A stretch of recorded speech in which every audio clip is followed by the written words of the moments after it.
Dalam ajaran agama Islam dikenal sosok Nabi dan Rasul. Mereka menjadi perantara turunnya wahyu dari Allah Subhanahu wa Ta'ala.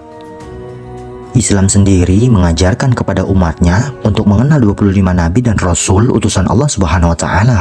Dan masing-masing sosoknya diceritakan dalam ayat-ayat suci Al-Quran.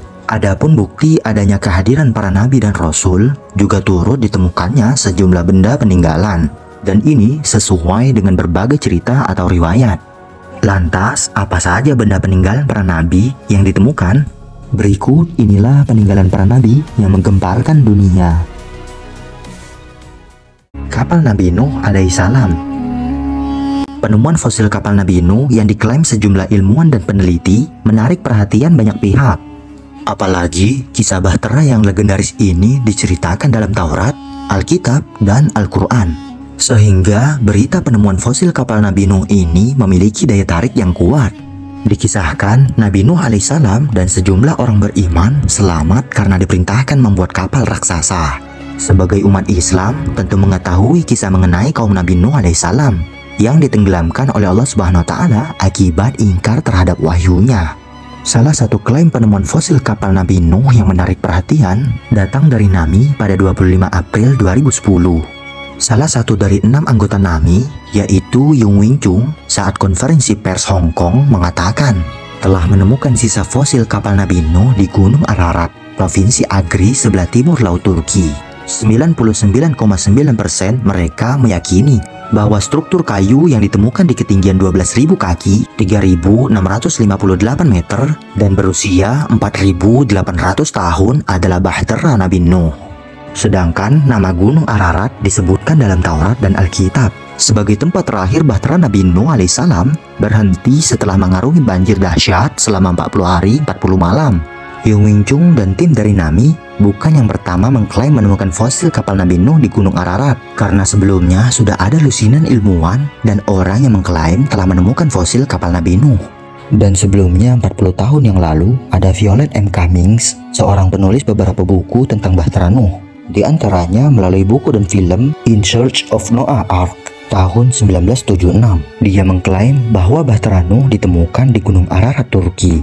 Pada Februari 1993, CBS menayangkan acara prime time selama 2 jam yang berjudul Penemuan Luar Biasa Bahtera Nuh. Dan pada Maret 2006, ada tim peneliti menemukan formasi batuan di Gunung Ararat yang mungkin menyerupai bahtera besar, hampir tertutup es glasial.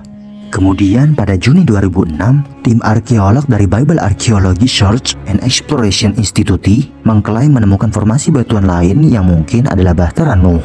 Namun lokasinya bukan di Turki. Gunung Ararat yang dimaksud adalah pegunungan Elbrus, Iran, yang memiliki ketinggian 3.962 meter atau 13.000 kaki. Meskipun menarik perhatian, namun klaim tersebut secara ilmiah masih dianggap secara skeptis.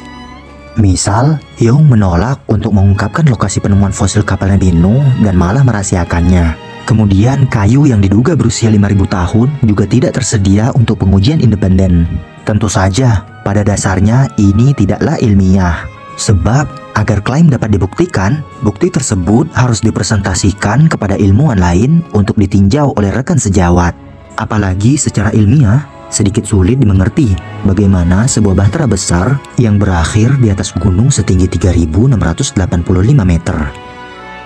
Dikutip dari laman LC, menyebutkan fenomena ini dengan istilah pareidolia, yaitu kecenderungan melihat wajah atau pola pada suatu benda mati.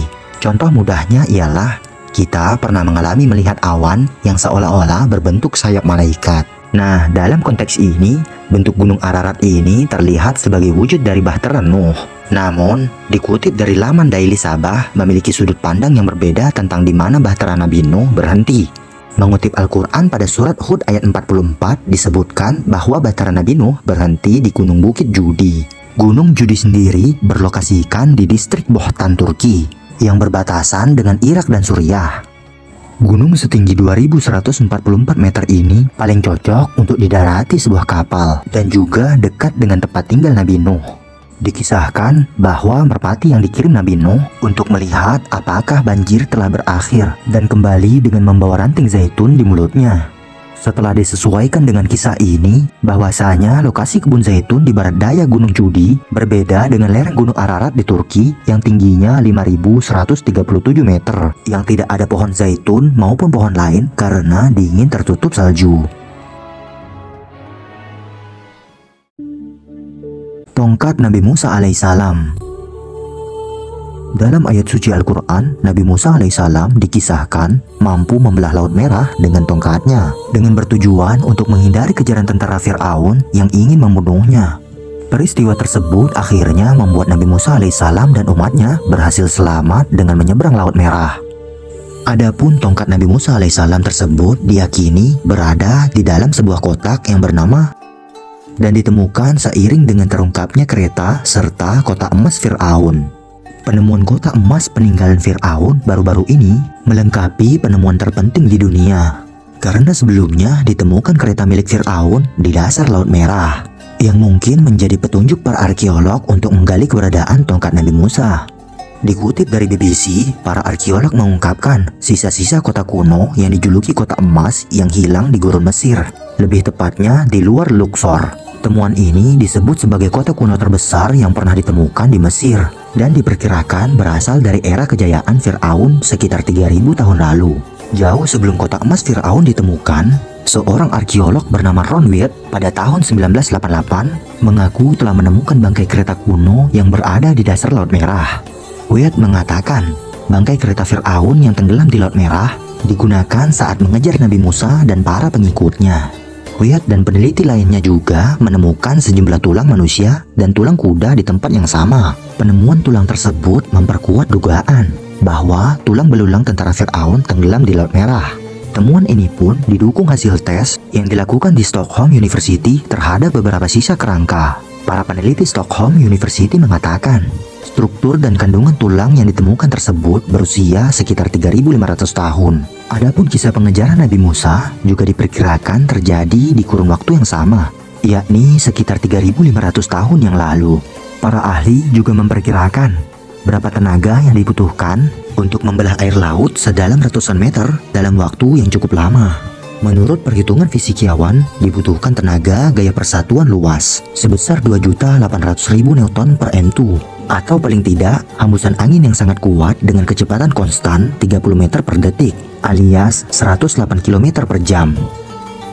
Lalu di manakah tongkat Nabi Musa saat ini? Banyak yang meyakini tongkat Nabi Musa itu ada dan terkubur di suatu tempat, namun keberadaannya tidak pernah bisa atau belum diketahui. Diduga tongkat Nabi Musa alaihissalam ada di dalam sebuah kotak, dan nama kotak itu adalah The Ark of the Covenant. Dan kotak itu sendiri tidak pernah ditemukan sampai saat ini. Istana Nabi Daud alaihissalam. Kerajaan Nabi Daud alaihissalam diklaim sebagai salah satu yang terkuat yang pernah ada di muka bumi ini. Sekelompok arkeolog asal Hebrew University, Yerusalem, Israel, mengklaim telah menemukan dua bangunan besar yang pernah ditinggali oleh seorang raja.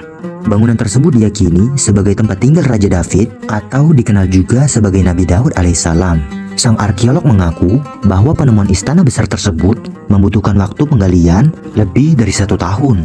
Dua bangunan yang ditemukan dalam penggalian oleh arkeolog Yerusalem diduga merupakan sisa reruntuhan istana raja tersohor dalam sejarah Islam, Kristen, dan Yahudi, yaitu Raja David atau Daud yang juga merupakan nabi. Kesimpulan itu muncul setelah para arkeolog melakukan penggalian di situs yang mereka yakini sebagai benteng kota Yudea di Saraim pada 2013 silam.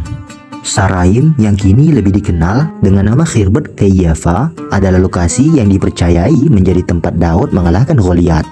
Khirbet Keiyafa adalah situs kota benteng kuno yang menghadap ke lembah Elah dan berasal dari paruh pertama abad ke-10 silam Masehi. Reruntuhan benteng itu ditemukan pada tahun 2007 di dekat kota Beit Shemesh, Israel, yang berjarak 30 km dari Yerusalem. Hingga saat ini, reruntuhan tersebut adalah bukti terbaik untuk membuktikan bahwa benteng itu adalah milik kota Raja Daud. Penemuan ini adalah bukti tak terbantahkan atas keberadaan pusat kekuasaan di Yehuda selama masa kepemimpinan Raja Daud.